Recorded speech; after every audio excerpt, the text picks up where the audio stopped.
This is not scripted, it's not polished, it's not going to sound pretty. But now I'm feeling things on the inside. But I want to speak from my heart.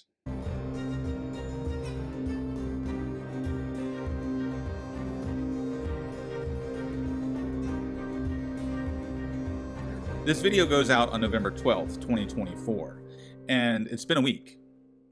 And I think it's more important now than ever to play tabletop role-playing games, to have a community where we can come together and feel powerful. Because at the end of the day, these games are a power fantasy.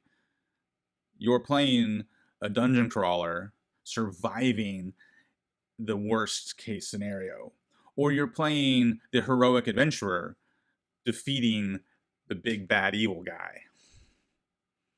This is our purpose. Fighting for justice, for glory, protecting the kingdom and stuff. RPGs are also about communication. They're about understanding other people. They're about putting yourselves in somebody else's shoes. It's playing a role-playing. So Dungeons & Dragons offers us a unique ability to practice communication skills and collaboration and working together. All those things that our characters do in the game to overcome the odds, to beat the monsters, to defeat evil as a group together, fighting the good fight.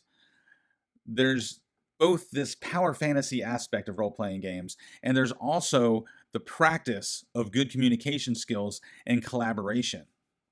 And I think that's profoundly valuable to practice such things while we're having fun. Because while we're having fun, we are forming these powerful memories, and having powerful memories of feeling like I'm part of the team, of feeling like I'm being the hero, I'm making a difference. Those, while fictional at the table, they have a profound impact on how we feel about ourselves and help us shape who we are as people. Now hear me out. There's value to practicing these things. As a therapist, I've spent my whole life helping people communicate. I also studied and practiced play therapy with children. So I know what I'm talking about when I say practicing things in play actually affects how you feel about yourself in the real world. It does.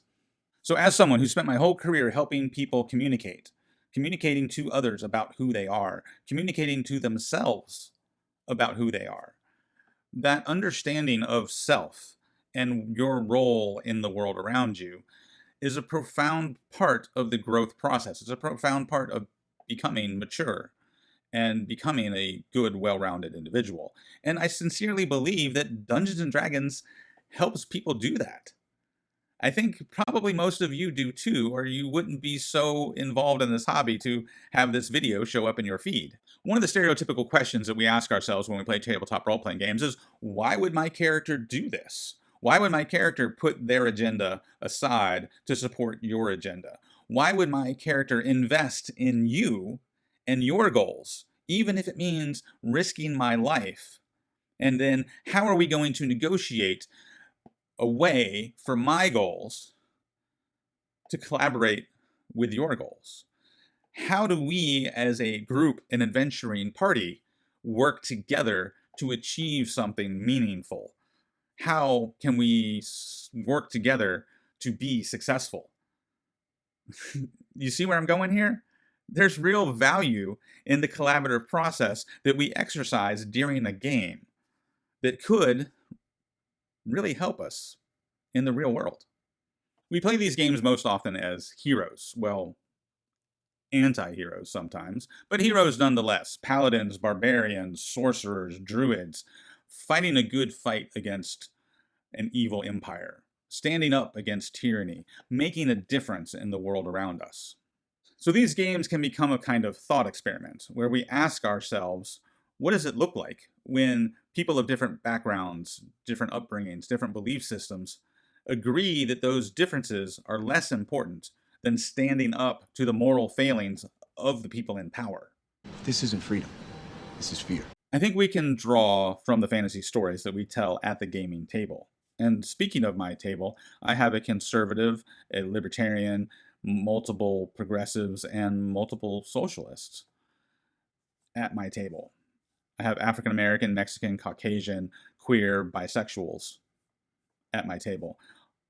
People with autism, people with ADHD. The 9 or so people that come and go from my Thursday gaming group are very diverse. And we're able to get along because there's no racism or misogyny or overt immorality where people are trying to inflict vitriol or insults or punch down at each other. Oftentimes, bullies do so preemptively. Most bullies are scared to be bullied. So it's easier to pick a target and hop on board somebody else's agenda in order to give themselves a sense of belonging and a sense of power. If you're not with me, then you're my enemy. Because it's much easier to punch down and feel powerful. Punching up, standing up, is harder to do. Standing up to the powers that be can be scary. And for a lot of young people, it's easier to be part of a team, to be part of a movement that punches down at other people because it makes them feel lifted up. I have a sense of belonging. There's better ways to find a sense of belonging out there. And I know I'm just a talking head on the screen, and I have less reach than other talking heads on other screens. But there's a lot of people out there that are glomming on to those talking heads. And those talking heads are giving them a sense of belonging. And that's sad. It's sad that so many young men, I'm speaking to you young men because I am a man, and I'm very familiar with the male experience. I was bullied as a kid. I got into fist fights, did things that I wasn't proud of. I know when I was 15, 16 years old, I bullied other kids because it was easy to go along with my friends than to stand up for that kid that we were bullying. And I also knew that those same friends in a moment could turn on me and bully me. So I was weak, I was scared, I was lonely, and I wanted a place to belong. And at some point, I had to look myself in the mirror and decided I wanted to be better than that. I don't like bullies. I don't care where they're from. And young men, you don't have to listen to the bullshit that's out there telling you that in order to be a man, you have to punch down at people. And likewise, you don't have to listen to those people who are saying all men are bad. But the way to fight against that narrative is to be good men. Game Masters, I want to say thank you for providing a place where players can come and express themselves and be themselves at your table. I also want to encourage you, to remind you that not only are you teaching Dungeons & Dragons, you're also teaching communication and collaboration and social skills.